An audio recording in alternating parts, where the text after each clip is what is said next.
तुझे क्यों मारना चाहता हूँ ये तुझे कभी भी नहीं पता चलेगा। कट।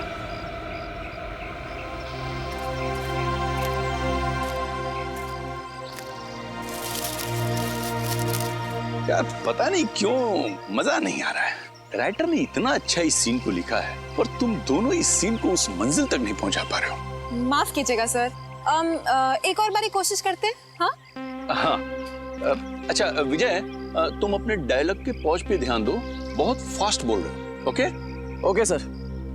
अच्छा शीतल, एक काम करो, तुम इस बार इधर से नहीं, तुम इस तरफ से भागो और वहां जाके गिरना। ओके चलो। ओके ओके चलो, गेट रेडी,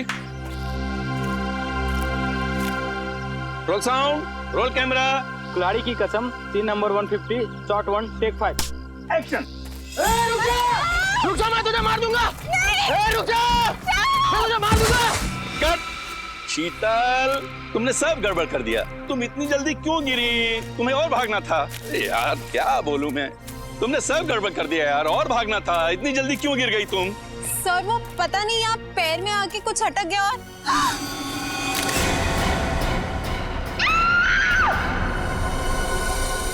यार ये दया अभी तक आया नहीं। आजकल अपने पुराने दोस्तों को भूल गया वो। कैसे वक्त होगा सर, नए दोस्त बना लिए, लेके गए होंगे घुमाने के लिए कहीं। नए दोस्त मिल गए तो आदमी पुराने दोस्तों को भूल जाता है। क्या मतलब? मैं कुछ समझा नहीं सर। अच्छा समझा नहीं, समझते सब हो फ्रेडी। ना समझी का नाटक मत करो। दया सर की बहुत तरफदारी करते हो तुम। अच्छा वो मैं समझ गया सर। समझ गया ना? वाह मजा आ गया, बहुत दिनों के बाद इतनी बढ़िया कॉफी पीने को मिली है। अच्छा कॉफी अच्छी है। तो बिल पेमेंट कर देना यार।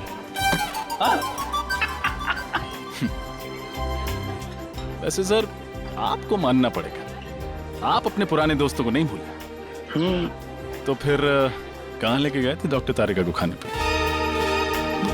संयोग के बाद? अरे संयोग वो तो गया, और उसके जाने के बाद हम लोग खाने। तुमने सही कहा रजत, मैं अपने दोस्तों को नहीं भूलता फ्रेडी, चाहे वो नए हो या पुराने हो। अरे मैं तो कहता हूँ कि डॉक्टर तारिका को भी यहाँ पे बुला लेते। क्यों क्यों? वो क्या है, सालून के साहब का चेहरा देख देख के बोर हो गई होगी ना बेचारी। ये बात तो सही कही तुमने, लेकिन वो हैदराबाद गई है ना। हैदराबाद? क्यों सर? राखी आ रही है ना, तो उनका कोई सगा भाई नहीं है। हैदराबाद में एक कजिन है, तो उन्हीं को हर साल राखी बांधने जाती है। वैसे सर सगा भाई या सगी बहन ना होने का अकेलापन मैं समझ सकता हूँ। मेरी भी कोई सगी बहन नहीं है ना, वैसे तो कोई कजिन भी नहीं है, बस एक मुंह बोली बहन थी, गीता।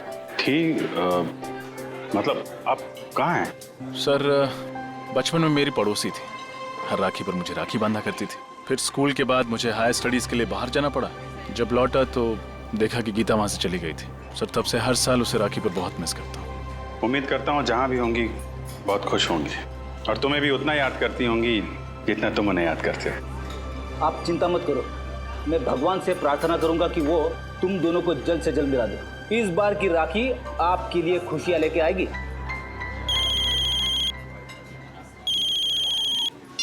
हेलो जी हाँ बोल रहा हूँ। लाश कहाँ पे? इस आदमी की उम्र 45 साल है और इसे मरे हुए लगभग 48 घंटे हो गए अभिजीत। 2 दिन से लाश पड़ी हुई है, किसी जानवर ने मारा है क्या इसे? हो सकता है, देखो इसके शरीर का मांस जगह जगह से खा लिया गया है। सर मैंने सुना है कि इस इलाके में कभी कभी शेर चीते आ जाते हैं, लेकिन वो इंसान पर ऐसे ही हमला नहीं करते। तभी हमला करते हैं जब उन्हें उकसाया जाए या किसी तरह परेशान किया जाए। तो हो सकता है ये उनका शिकार करने के लिए यहाँ पे आया, खुद शिकार हो गया। देखो इसके पास से कुछ मिलता है, कोई आइडेंटिटी वगैरह? Yes sir.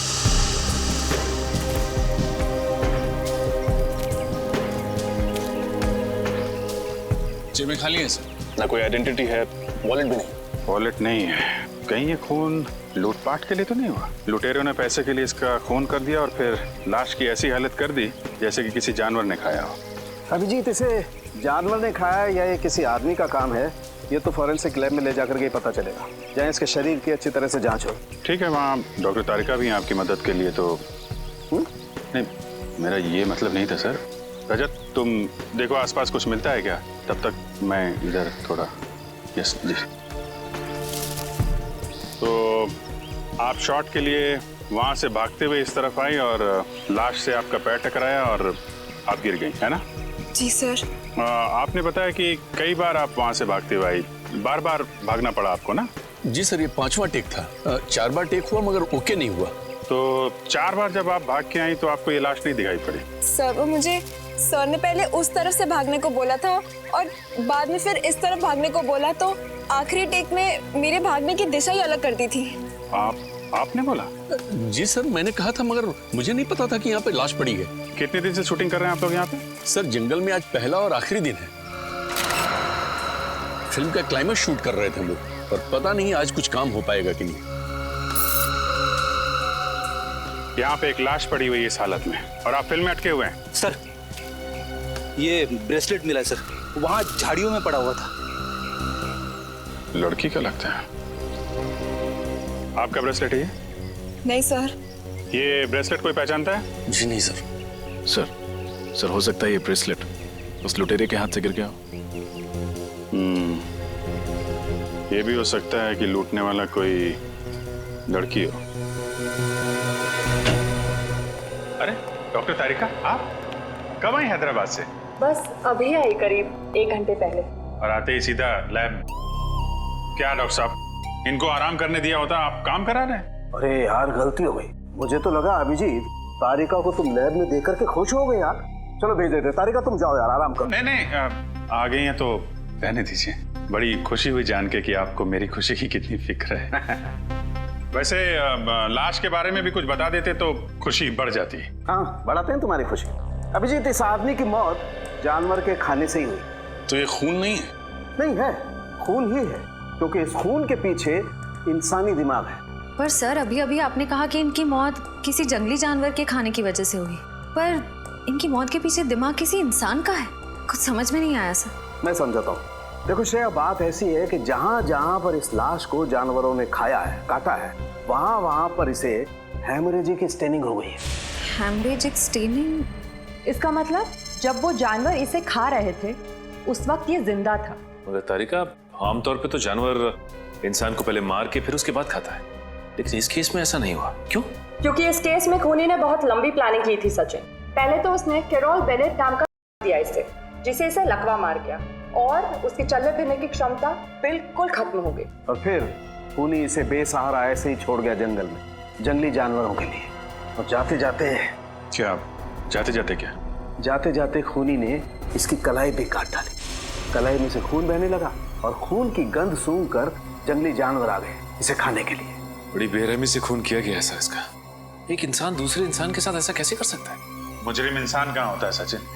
उनका दिमाग तो जानवरों से भी ज्यादा बदतर होता है, तभी तो इतने घिनौने काम करते हैं वो लोग। सर ये तो पता चल गया कि इसकी मौत कैसे हुई। कुछ और सुराग मिले जिससे कि इसकी पहचान हो सके और खूनी तक पहुंचा जा सके? खूनी का ब्लड ग्रुप AB पॉजिटिव है। AB positive? लाश के ऊपर से कोई दूसरा खून भी मिला क्या आपको? हाँ विजय, जब खूनी इसकी कलाई काट रहा था शायद उसकी उंगली भी कट गई होगी, इसीलिए खूनी का खून इसके कपड़ों पर आ गया। और कुछ पता चल सकता है? हाँ, इस आदमी की पहचान तक पहुंचने के लिए हमारे पास 2 और सुराग है। एक तो कागज का छोटा सा टुकड़ा जो हमें इसकी जेब के एक कोने से मिला, लेकिन उसमें क्या लिखा है ये अभी तक साफ नहीं हो पाया। तो फिर हम ये कैसे पता करेंगे कि उस कागज पर क्या लिखा हुआ था? हाँ करेंगे, पता करेंगे।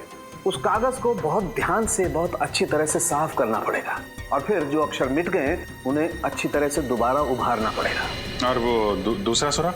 हाल ही में इस आदमी ने अपने बाएं घुटने की नी रिप्लेसमेंट सर्जरी करवाई थी। Knee replacement surgery? हाँ, और इसका कद करीब 5 फीट 8 इंच है। 5 फुट 8 इंच और उम्र 45 साल के करीब। फिर तो सभी हॉस्पिटलों से पता करते हैं कहाँ पे इस आदमी ने अपनी नी रिप्लेसमेंट की सर्जरी कराई है, पता चल जाएगा कि ये आदमी है कौन।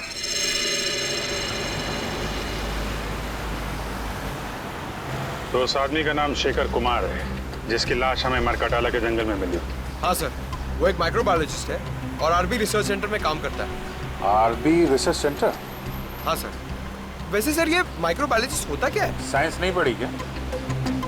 श्रेया बताओ। पंकज, माइक्रोबायोलॉजिस्ट वो होता है जो माइक्रो ऑर्गेनिजम्स को स्टडी करता है, उस पर रिसर्च करता है। ओह, सर ये माइक्रो ऑर्गेनिजम्स क्या होता है? पंकज, सबसे छोटे जीव जंतु होते हैं, उन्हें माइक्रो ऑर्गेनिज्म कहते हैं, जैसे बैक्टीरिया, वायरस, समझ गए? सर तो फिर मैं किस श्रेणी में आता हूँ? तुम्हारी श्रेणी जरा अलग है। एक काम करते हैं, आरबी रिसर्च सेंटर में चल रहे हैं ना, वहाँ पे पूछ लेना। Okay sir. ओके, अब जरा जल्दी चलें। आइए सर। सर मैं इस रिसर्च सेंटर का हेड हूँ, प्रकाश, और ये लैब असिस्टेंट रंजीत, ये प्रिया। और आप? मैं गीता, शेखर की पत्नी। शेखर की पत्नी? लेकिन हमें तो बताया गया था कि शेखर अकेले रहते हैं, उनका कोई आगे पीछे है ही नहीं। दरअसल सर कुछ समय से इनकी आपसी अनबन चल रही थी, लेकिन फिर भी सर दोनों में बहुत प्यार था। इनफैक्ट शेखर जी के लापता होने की रिपोर्ट गीता जी ने लिखवाई थी। सर जब आपने शेखर के बारे में मुझे बताया तो मैंने ही गीता को यहाँ बुलवा लिया। गीता जी, आपका दर्द हम समझते हैं। आप यकीन मानिए, शेखर के खूनी को हम जल्द से जल्द पकड़ लेंगे। प्लीज उसे छोड़िएगा मत। क्या आप सबको किसी पर शक है? शेखर का कोई दुश्मन या? नहीं, शेखर सबके साथ मिलजुल कर काम करता था। आखिरी बार आपने शेखर को कब देखा था? कब मिले थे आप लोग? सर शुक्रवार शाम को करीब 7 बजे वो यहाँ से गया था और ये कहकर गया था कि कल 9 बजे आ जाऊंगा सुबह, लेकिन वो आया नहीं सर। कभी मरकटाला के जंगल का जिक्र किया था उसने बातचीत के दौरान? मरकटाला के जंगल? नहीं सर, कभी नहीं। जब शुक्रवार को शेखर यहाँ पर आए थे तो उनका बिहेवियर कैसा था? कुछ घबराए हुए थे, परेशान थे? नहीं सर, ऐसा तो कुछ नहीं था, रोज की तरह ठीक ठाक ही थे। गीता जी, आप शेखर से आखिरी बार कब मिली थी? सर मैं तो बहुत वक्त से उनसे नहीं मिली हूँ। ठीक है, आप लोग थोड़ा कोऑपरेट कीजिए और हमें अपना नाम और ब्लड ग्रुप लिखवा दीजिए। Blood group? वो क्यों सर? कुछ नहीं है, फॉर्मेलिटी है बस। Pankaj. Ranjeet, blood group O positive. Prakash, B+। Priya, B positive. Geeta, AB positive. Sir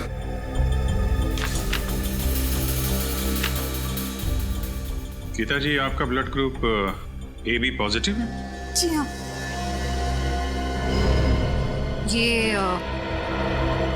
ये ब्रेसलेट आपका है? हाँ, लेकिन ये आपको कहाँ से मिला? मैं तो इसे कब से ढूंढ रही हूँ। ये हमें शेखर की लाश के पास से मिला है। गीता जी, आजकल ऐसी बहुत सी केसेस आती है हमारे सामने। कभी कोई प्रेमी अपने प्रेमिका को मारता है तो कभी पत्नियां अपने पति का खून करती है। एक साथ 7 जन्मों का साथ निभाने का वादा लेते हैं, लेकिन समझ में नहीं आता एक जन्म तक वादा नहीं निभाते हैं। क्यों? बस खून कर डालते हैं एक दूसरे का। सर मैंने किसी का खून नहीं किया, मैंने शेखर को नहीं मारा। हंसती खेलती जिंदगी थी हमारी और अचानक हम अलग हो गए। लेकिन इसका मतलब ये नहीं कि मैं शेखर से इतनी नफरत करती थी कि मैं उनका खून कर दूं। लेकिन सारे सबूत आपकी तरफ इशारा कर रहे हैं गीता जी, और ये मत सोचिएगा कि आपके आंसुओं से हमारा दिल पिघल जाएगा। अगर आपको लगता है कि खूनी मैं हूं तो चढ़ा दीजिए फांसी। सर मैं वो गीता? राजन, ओह माय गॉड, तुम इतने सालों बाद? इतने साल? मैं CID ऑफिसर बन गया। तुम भी CID में हो? हाँ। रजत, तुम जानते हो इन्हें? हाँ सर, ये गीता है मेरी मुंह बोली बहन। सर बहन? मुंह बोली बहन? तो फिर बेहतर होगा रजत कि तुम अपनी भावनाओं को इस केस के आड़े ना आने दो। मैं कुछ समझा नहीं सर। गीता शेखर की पत्नी है और शेखर का खून हुआ है, और शेखर के खून का इल्जाम गीता पर है। What? ऐसा नहीं हो सकता सर, मैं गीता को बचपन से जानता हूँ, ऐसा कुछ नहीं करेगी। रजत, मैं भी कब से नहीं यही समझाने की कोशिश कर रही हूँ, लेकिन ये लोग हैं कि मेरी बात पर भरोसा नहीं कर रहे। सर मैंने तो आपको बताया था ना गीता के बारे में, आप कुछ क्यों नहीं बोलते?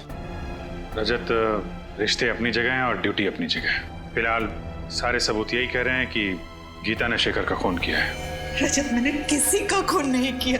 मैं तुम्हारी कसम खाकर कहती हूँ, और मैं तुम्हारी झूठी कसम तो नहीं खाऊंगी ना। मैं जानता हूँ गीता, सर जरूर इसे कोई फंसाने की कोशिश कर रहा है, किसी की सोची समझी चाल है।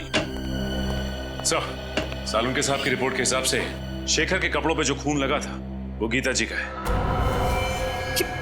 ये कैसे हो सकता है? सिर्फ इतना ही नहीं गीता जी, आपके जूतों पे जो मिट्टी लगी थी वो भी मरगडाला के जंगलों की है, जहां से शेखर की लाश मिली थी हमें। लेकिन सर, मैं तो कभी उन जंगलों में गई नहीं। अगर मरकटाला जंगल में गई नहीं तो फिर वो मिट्टी कहां से आई आपकी जूतों पर? और आपका खून AB पॉजिटिव, जो एक रेयर ब्लड ग्रुप है, वो खून कहां से आया शेखर के कपड़ों पर? सर, पिछले हफ्ते मैंने रक्तदान किया था। हो सकता है ना कि गड़बड़ वहीं से हुई हो। रक्तदान? कहाँ किया था ये रक्तदान? ZN के हॉस्पिटल। सर, मुझे पूरा यकीन है कि किसी ने गीता का ब्लड वहां से चुराया होगा और शेखर के कपड़ों पर डाल दिया होगा। और वो जूतों पर लगी हुई मिट्टी वो भी किसी और ने लगा दी? क्यों? और वो ब्रेसलेट जो शेखर की लाश के पास से मिला वो भी किसी ने डाल दिया? एक बात समझ में नहीं आती रजत, कि अगर कोई गीता को फंसाना चाहता है तो इतनी लंबी प्लानिंग क्यों करेगा? गीता, तुम्हारा कोई दुश्मन है जो तुम्हें फंसाना चाहता हो? नहीं भैया, मेरी जहन में तो ऐसा कोई नहीं है। सर, हो सकता है शेखर का कोई दुश्मन हो जो उसका खून करके इल्जाम लगाना चाहता हो गीता पर, लेकिन मैं ऐसा होने नहीं दूंगा। मैं उस खूनी को पकड़ के ही रहूंगा। गीता, अगर तुम बेगुनाह हो तो तुम पर आज भी नहीं आने दूंगा। ये एक भाई का वादा है अपनी बहन से।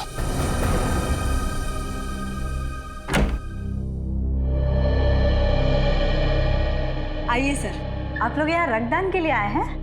नहीं, हम सबने पिछले महीने ही रक्तदान किया था। हम लोग CID से हैं।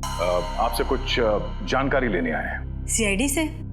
पर बात क्या है सर? पिछले हफ्ते आपके अस्पताल में जो रक्तदान शिविर लगा था उसमें इस औरत ने रक्तदान किया था। इनका नाम गीता है। सर, दरअसल हमारे हॉस्पिटल के लिए ये शिविर लोकप्रिय NGO ने आयोजित किया था। अगर इन्होंने रक्तदान किया था तो हमारे रजिस्टर में उनका नाम जरूर होगा। मैं अभी रजिस्टर चेक करके बताती हूँ। वैसे इनका पूरा नाम क्या है? गीता कुमार। ठीक है, मैं अभी देखकर बताती हूँ। हाँ सर, इन्होंने रक्तदान किया है। रक्तदान किया था? हाँ, पर क्या? पर उनका AB पॉजिटिव खून का पाउच हम तक पहुंचा ही नहीं। पहुंचा ही नहीं? ऐसे कैसे हो सकता है? ऐसा ही हुआ है सर। हो सकता है NGO वालों से खून का पाउच गुम हो गया हो। गुम हो गया? सर, कहीं रजत सर का अंदाजा सही तो नहीं है? हो सकता है। क्या नाम बताया इस NGO का? लोकप्रिय NGO। लोकप्रिय NGO। इनका ऑफिस कहाँ है?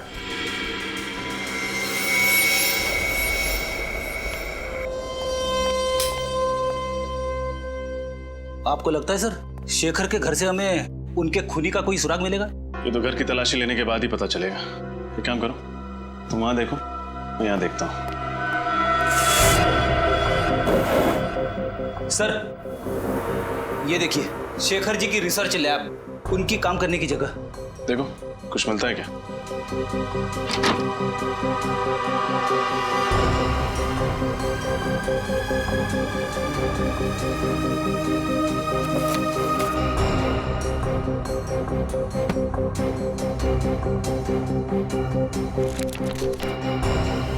छोड़ी, कुछ मिला?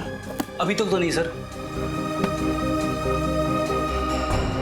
घर से ना ही कोई सामान चोरी हुआ है, ना ही हाथापाई के कोई निशान है। इसका मतलब शेखर को घर से नहीं, कहीं और से अगवा किया गया। फिर तो सर हमें उस जगह पे सुराग ढूंढना पड़ेगा जहां से शेखर को अगवा किया गया था। मगर सवाल ये उठता है कि उन्हें अगवा किया तो किया कहां से? एक सेकंड, तुम्हारे सवाल का जवाब ये देगा। ये तो कैमरा है। एक वायरलेस स्पाई कैम। इसका मतलब शेखर जी पे कोई जासूसी कर रहा था। वही होगा, वो खूनी।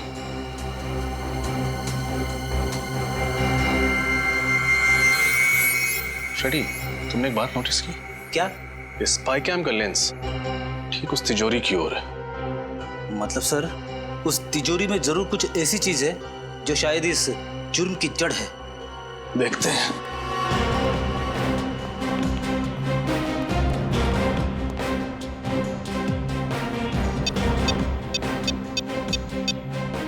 इलेक्ट्रॉनिक पासवर्ड है। इसे खोलेंगे कैसे?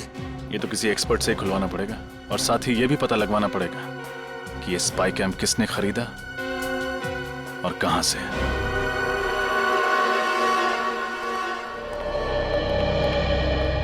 सुनिए, हम लोग सीआईडी से। सीआईडी से? क्या क्या बात है सर? ये कैमरा आप ही की दुकान से खरीदा गया था। दिखाइए सर। एक्सेल के 457D6। हाँ सर, आप लोग ठीक कह रहे हैं। ये कैमरा तो अभी मैंने ही बेचा था, करीब 10 दिन पहले।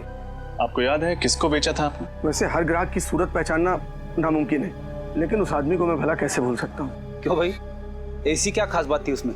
अरे बड़ा बदतमीज आदमी था, गाली देकर बात कर रहा था। आपको गाली दे रहा था? मुझे गाली देता तो धक्के मारकर बाहर ना कर देता दुकान से। वो जिससे फोन पे बात कर रहा था उसे गाली दे रहा था। अच्छा, फोन पे और क्या बात कर रहा था, कुछ सुना आपने? सर वो किसी जगह के बारे में बात कर रहा था। हाँ याद आया, विलासनगर। वो किसी से कह रहा था फोन पे कि विलासनगर आकर मुझसे मिलो। विलासनगर? अच्छा, उसने पैसे चेक से दिए थे या नगद? नगद दिए थे सर। चेहरा याद है उसका? थोड़ा थोड़ा सर। उसका नाम पता वगैरह लिया तो होगा ना तुमने? नहीं सर, नाम पता तो नहीं लिया। क्यों नहीं लिया तुमने? मालूम है ना तुम्हें, ऐसे कैमरे खरीदने वालों की डिटेल्स लेनी पड़ती है। सर मगर मैं जल्दबाजी में। ठीक है, आइंदा ख्याल रखना। फिलहाल ब्यूरो चलिए और उसका स्केच बनवाइए। Okay sir.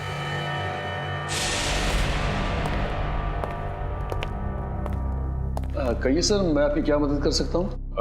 हम लोग सीआईडी से हैं। पिछले हफ्ते आपने जेडन के हॉस्पिटल के लिए एक रक्तदान का शिविर आयोजित करवाया था। वो तो हम अक्सर करते रहते हैं। तो हमें ये बताइए कि ये गीता जी क्या आपके यहाँ रक्तदान करने आई थी? देखकर बताता हूँ। हाँ, इन्होंने रक्तदान किया था। तो फिर इनके खून का पाउच हॉस्पिटल के ब्लड बैंक में पहुंचा कैसे नहीं? क्या खून हॉस्पिटल नहीं पहुंचा? ये कैसे हो सकता है? ऐसा ही हुआ है, आपके एनजीओ में से किसी ने खून चुराया है। अच्छा, जब आप ये शिविर लगाते हैं तो कौन कौन लोग मदद करते हैं इसमें? सर कुछ एनजीओस होते हैं, कुछ वॉलंटियर्स हैं जिनकी मदद से ये शिविर आयोजित किया गया था। शिविर में खून का चोरी होना नामुमकिन है सर। तो अब लोग ये खून के पाउच अस्पताल भेजते कैसे हैं? हमारी वैन से जो ये काम करती है। कहाँ खड़ी है आपकी एनजीओ की वैन?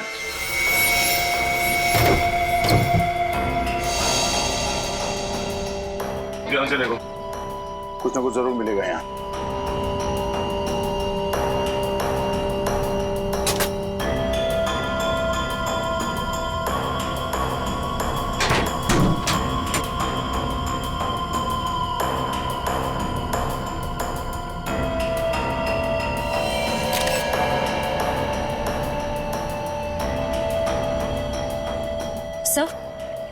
सर ये कपड़े का फटा हुआ टुकड़ा मिला है, RB लिखा हुआ है इसमें। RB मतलब RB रिसर्च सेंटर? शेखर वहीं काम करता था। सर इसका मतलब कोई वहीं का है जो इस सारा का सारा खेल खेल रहा है। सर जब हम रिसर्च सेंटर गए थे तब रंजीत का लैब कोट थोड़ा सा फटा हुआ था।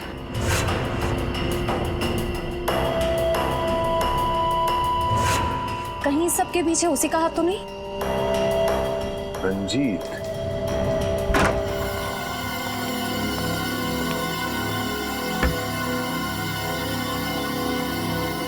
एक मिनट में आया।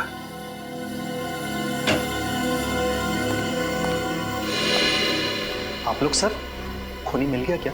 हाँ मिल गया, रंजीत नाम है उसका, और अगले 10 सेकंड में ये हाथ उसके गाल पे छपेगा। ये आप क्या कह रहे हैं सर? मैंने शेखर को नहीं मारा। ये फटा हुआ कपड़े का टुकड़ा तुम्हारी लैब कोट का है ना? हाँ, तो इससे क्या साबित होता है? ये कपड़ा हमें एनजीओ की वैन से मिली थी और उसी ब्लड डोनेशन कैंप में तुम वॉलंटियर भी बने थे। हाँ, मैं बना था। समाज सेवा करना तो अच्छी बात है ना सर? समाज सेवा की आड़ में गुनाह करते हो। गुनाह? हाँ, पहले तुमने गीता का खून चुराया और फिर हमें गुमराह करने के लिए वहां शेखर की लाश के पास डाल दिया और वहां पे वो ब्रेसलेट फेंक दिया। क्यों? ये आप क्या कह रहे हैं सर? शेखर मेरे भाई जैसा था, मैं भला उसे क्यों मारूंगा सर? हमने तुम्हारी पूरी कुंडली निकाल ली है। शेखर को पता चल गया था कि तुम इस रिसर्च सेंटर से दवाइयां चुराते थे, कालाबाजारी करते थे उनकी, और उन्हें ऊंचे दाम में बेचते थे दूसरे हॉस्पिटल्स में। और जब शेखर ने तुम्हें धमकी दी जो सबके सामने तुम्हारे काले कारनामे की पोल खोल देगा, तो तुमने उसे ऊपर पहुंचा दिया। सर ये बात सही है कि मैंने रिसर्च सेंटर के साथ धोखा किया है, लेकिन खून जैसा बड़ा और गंभीर अपराध करने की तो मैं सोच भी नहीं सकता सर। अच्छा, शुक्रवार रात कहाँ थे तुम? शुक्रवार की रात को मैं दिल्ली में था सर, अपने दोस्त की शादी की शॉपिंग करने के लिए। शॉपिंग करने के लिए कहाँ गए थे तुम? Sir Valentine Boutique. Valentine's boutique?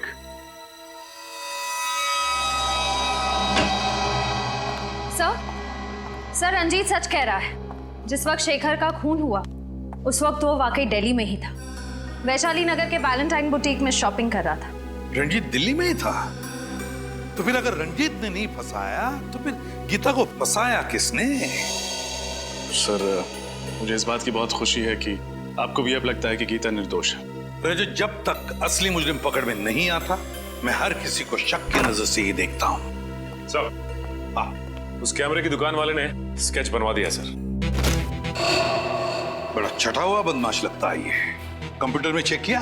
हाँ सर, मैच करा के देखा लेकिन मैच नहीं हुआ। फिर लगता है कोई नया खिलाड़ी है सर शायद ये सिर्फ कोई मोहरा ही है जिसे असली खूनी ने पैसे दिए होंगे शेखर के घर में कैमरा फिट करने के लिए। सर। हाँ अभिजीत, तिजोरी खुल गई? हाँ सर, तिजोरी भी खुल गई और उसके अंदर का खजाने का भी पता चल गया। सर ऐसा क्या था उस तिजोरी में? शेखर के रिसर्च पेपर। सर शेखर एक बहुत ही खतरनाक बीमारी मोंडिलोविटियस पे रिसर्च कर रहा था। ये वायरस से होती है। शेखर ने इस बीमारी का इलाज ढूंढ निकाला। मोंडिलोविटियस, इस बीमारी का नाम सुना है सर, इसका तो दुनिया में कोई इलाज नहीं था। तो फिर अभिजीत, इस दवाई की वजह से ही शेखर का खून हुआ है। इस दवाई की वजह से ही। और कोई तो था जिसे शेखर के इस दवाई की रिसर्च में दिलचस्पी थी। शायद उसी आदमी ने उस तिजोरी के बिल्कुल सामने कैमरा फिट कर दिया और जब शेखर इस दवाई बनाने में कामयाब हो गया तो उसने शेखर को खत्म कर दिया। सर हो सकता है खूनी ने दवाई भी चुरा ली। क्या बात है भाई, बड़े खामोश हैं आप लोग। कोई गुत्थी उलझ गई है क्या? नहीं सर, बल्कि सुलझ गई। हम खूनी के काफी करीब पहुंच गए सर। वेरी गुड, और नजदीक पहुंचा देते हैं। बॉस, ये है वो कागज जो हमें उस लाश की जेब में से मिला।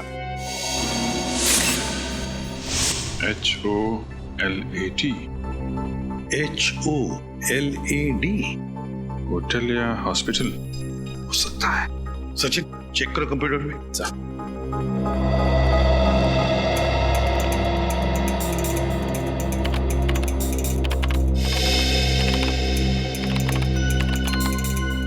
ये देखिए सर, शायद ये होटल ग्लैड सर्कल है।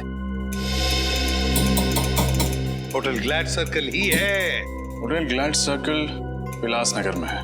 उस कैमरे की दुकान वाले ने कहा था कि उसने इस आदमी को फोन पर विलासनगर का जिक्र करते सुना था। तो फिर अभिजीत, पता लगाओ इस होटल ग्लैड सर्कल में हुआ क्या था।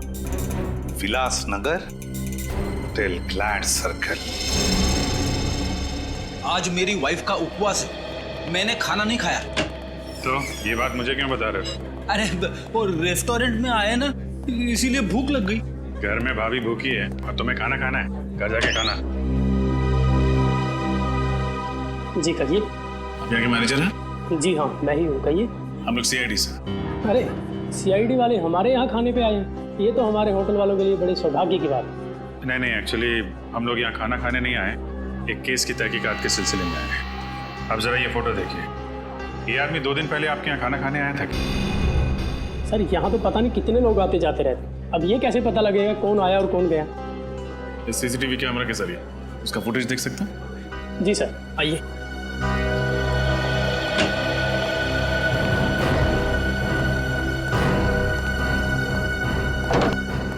जी आइए। जरा परसों की फुटेज दिखाइए आप। जी सर। सर शेखर के पास वालों ने कहा था ना कि वो ऑफिस से 7 बजे निकला था, तो यहाँ 8 सवा 8 बजे पहुंचा होगा। 8 बजे के करीब ही दिखाइए। जी सर।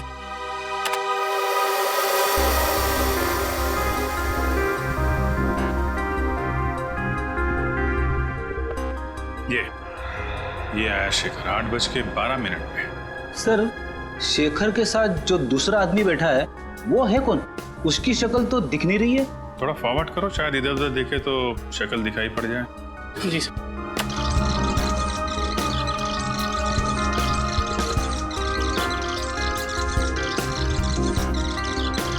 सर शेखर तो गुस्से में उठ के चला गया, शायद उसकी बहस हुई उस आदमी के साथ। इस आदमी के साथ बहस हुई और यहाँ से वो गुस्से में निकला, लेकिन घर नहीं पहुंचा।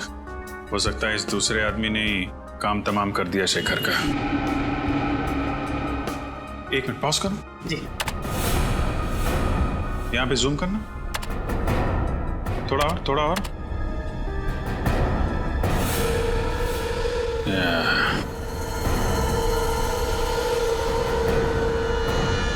देखा रजत? Yes sir. ये घड़ी कुछ जानी पहचानी लग रही है।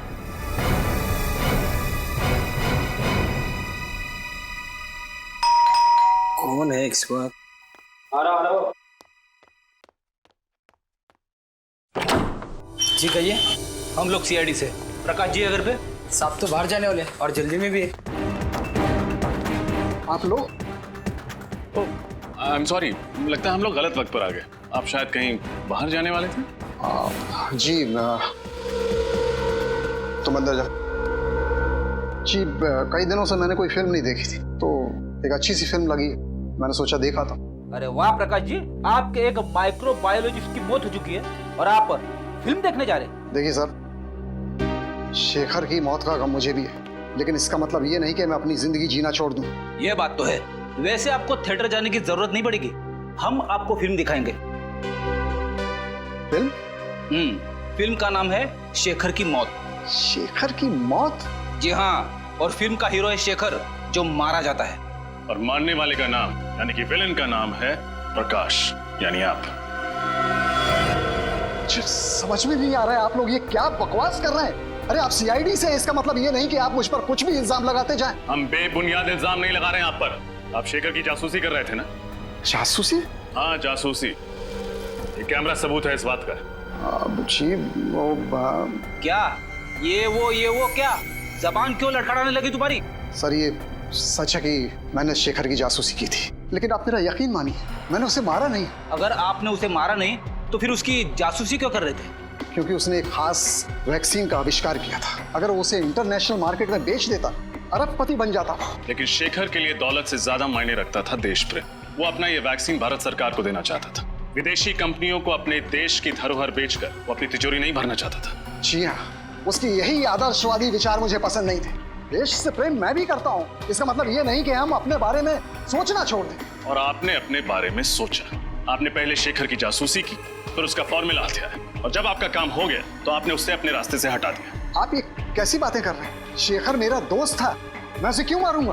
क्योंकि आप उसका फॉर्मूला हथियाना चाहते थे। उससे समझौता करने के लिए आपने उसे होटल ग्लैड सर्कल में बुलाया, लेकिन जब उसने आपकी बात नहीं मानी तो आपने उसे खत्म कर दिया। देखिए सर, ये सच है कि मैं उससे वहां मिला था, लेकिन उस मुलाकात के बाद मैं होटल क्लॉकवुड में चला गया। होटल क्लॉकवुड? जी। क्या करने गए थे आप? सर ऐसे ही ड्रिंक्स लेने। Soft drinks? सर मैं वहाँ शराब पीने गया था, मुझे ज्यादा चढ़ गई थी तो मैंने सोचा कि क्यों ना होटल में चेक इन कर लूं। मैं वहीं रुक गया, रात भर वहीं था। कहानियां तो नहीं बना रहे हो? देखिए सर, मुझे जो कुछ पता था मैंने आपको सच सच बता दिया है। इसके बाद भी अगर आपको यकीन नहीं होता है तो आप होटल क्लॉकवुड में फोन कर लीजिए। फोन करेंगे, आपको पता चल जाएगा कि मैं रात को वहाँ था या नहीं था। That's it. बिल्कुल पता करेंगे। आपके पास होटल का नंबर है? जी है। दीजिए। ये लीजिए। होटल क्लॉकवुड, सीनियर इंस्पेक्टर रजत, सीआईडी से। अच्छा, 3 दिन पहले आपके यहाँ प्रकाश जी ठहरने आए थे? हाँ वही, आरबी रिसर्च सेंटर के हेड आए थे। ठीक है, थैंक यू। मतलब प्रकाश जी सच बोल रहे? पूरा सच नहीं बोल रहे। क्या मतलब? मतलब ये कि ये अभी भी हमसे कुछ छुपा रहे हैं। मैंने आपको सब कुछ बता दिया सर। लेकिन आपने ये नहीं बताया कि शेखर के घर में ये कैमरा किसने फिट किया था? सर ये कैमरा गुल्लू की मदद से फिट किया था। गुल्लू? जी। कौन गुल्लू? जी वो चोरी के इल्जाम में 2 हफ्ते से जेल में है। सर लगता है इनकी कहानियां खत्म नहीं होने वाली है।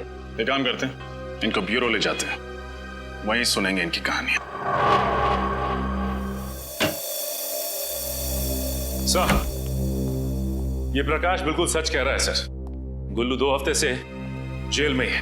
अरे अगर प्रकाश ने शेखर को नहीं मारा तो फिर कौन हो सकता है जिसके पास शेखर को मारने की वजह थी? ये अशोक सर। शेखर को मारने की सबसे बड़ी वजह इसी के पास थी। अशोक? कौन है ये? सर शेखर रिसर्च फील्ड में आने से पहले एक सर्जन था जेडी हॉस्पिटल में। इसने अपनी जिंदगी में बहुत सारे ऑपरेशन किए, लेकिन एक ऑपरेशन असफल रहा। 19 जून 2003 में इसने एक ऑपरेशन किया 10 साल पहले, जिसमें ऑपरेशन थिएटर में ही औरत दम तोड़ दी, और वो भी इसकी लापरवाही की वजह से। और इस बात का इतना बड़ा सदमा लगा इस शेखर को कि इसने ये फील्ड ही छोड़ दी। उसके बाद इसने माइक्रोबायोलॉजी पर रिसर्च शुरू कर दी। और उस औरत का पति है ये अशोक? काफी बड़ी वजह है इस अशोक के पास शेखर को मारने की। मगर ये 10 साल तक चुप क्यों बैठा रहा? उठाओ इस अशोक को।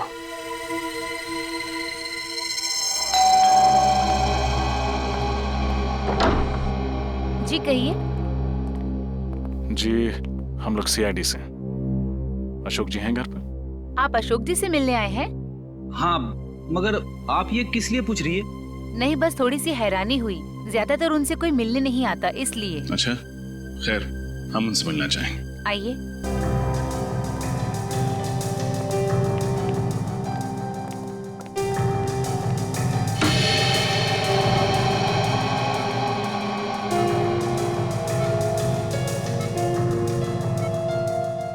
ये अशोक जी? हाँ, ये है अशोक जी। ये ना चल सकते हैं न बोल सकते हैं, बस ऐसे ही पूरे दिन बिस्तर पर पड़े रहते हैं। क्या बीमारी क्या है इन्हें? Liver disease last stage. इनके घर वालों में से कोई इन्हें मिलने नहीं आता? इनके दोनों बच्चे विदेश में रहते हैं। एक दूर का रिश्तेदार है, वो कभी कभी आ जाता है। सर, कहीं ये दूर का रिश्तेदार तो नहीं है इन सब के पीछे? हो सकता है फ्रेडी। हाँ गीता। भैया मुझे बचा लीजिए, कोई मुझे मारना चाहता है। मारना चाहता है? कौन मारना चाहता है? तुम फिक्र मत करो, मैं भी वहां आता हूँ। कहाँ तुम? मॉल के पास। कौन से मॉल के पास? आप जिस नंबर को डायल कर रहे हैं वो इस समय स्विच्ड ऑफ है। Mobile switched off. फ्रेडी जल्दी चलो। कैसे पता चलेगा सर? गीता जी ने कौन से मॉल के पास से फोन किया था? शहर में तो 30-40 मॉल है। अभी पता चल जाएगा फ्रेडी। गीता का मोबाइल नंबर इस टैब में फीड करो, देखो क्या लोकेशन बताता है।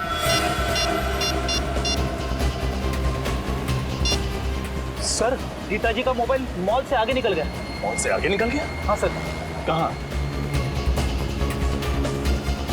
शहर से दूर, पनवेल हाईवे की तरफ।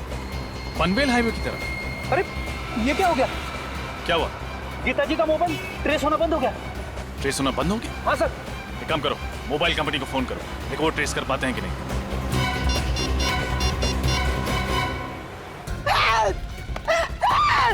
बचाओ! बचाओ! कोई है! बचाओ! कोई है! बचाओ! बचाओ! कोई है! बचाओ! कौन हो तुम? और क्यों मेरा पीछा कर रहे हो? क्यों मारना चाहते हो मुझे? तुम भी उसी वजह से मरोगी जिस वजह से मैंने शेखर को मारा था। तुम लड़की हो, शेखर को क्यों मारा तुमने? शेखर को तो मरना ही था, लेकिन अब तुम भी मरोगी। रुक जाओ, चाकू नीचे करो वरना अंजाम बहुत बुरा होगा। भैया, तुम अपनी को नीचे करो, वरना इस साल राखी पे तुम्हारी कलाई खूनी की खूनी रह जाएगी। अगर गीता को कुछ भी हुआ ना, तो तुम सोच भी नहीं सकते कि तुम्हारा क्या हश्र करूंगा मैं। चाकू नीचे। इससे तो मरना ही होगा। चाकू नीचे फेंक दो। चाकू। ससुराल जाने से पहले अपना घूंघट तो उतारो।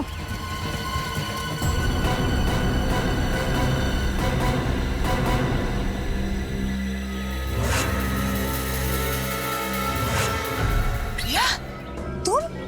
हाँ मैं। शेखर ने तुम्हें सहारा दिया, तुम्हारे लिए इतना सब कुछ किया, तुम्हें नौकरी दी, और तुमने शेखर को ही मार दिया। हाँ, मैंने ही शेखर को मारा है और इस बात का मुझे कोई अफसोस नहीं। भागती कहाँ हो?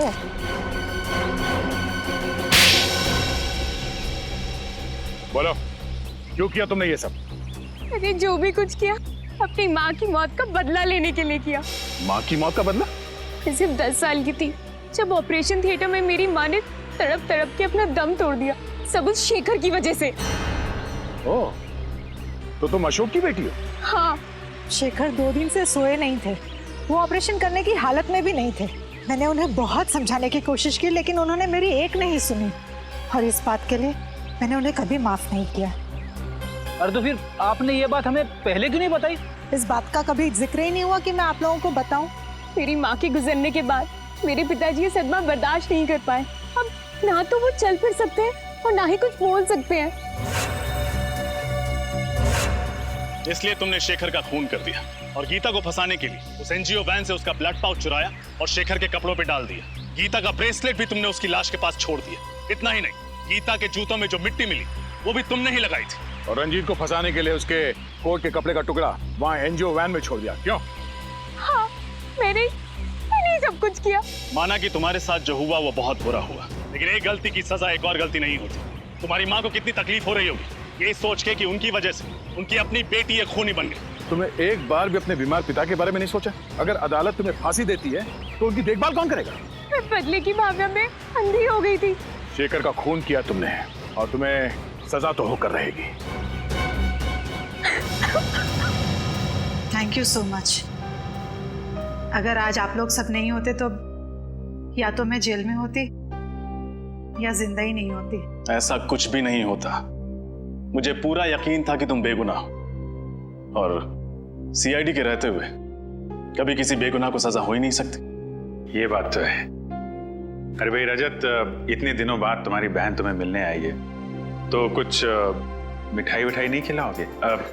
खाओगे, खिलाओगे कुछ भी? लेकिन अगर आप लोगों को एतराज ना हो तो मैं पहले अपने भाई को राखी बांध दूं। अरे इसमें ऐतराज की क्या बात है?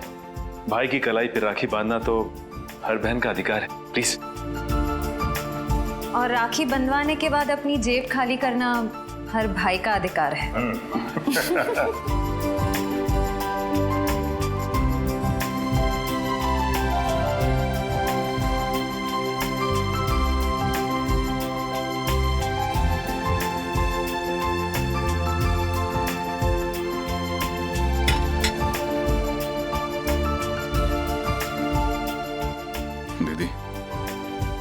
नहीं जानती मैंने इस पल का कितने सालों से इंतजार किया।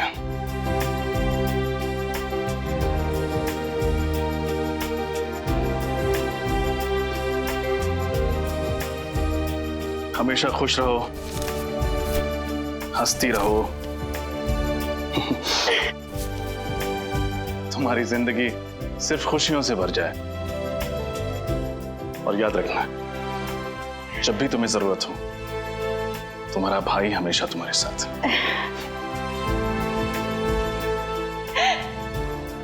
आप दुनिया के सबसे अच्छे भाई हो। भगवान करे सब बहन को आपके जैसा भाई मिले।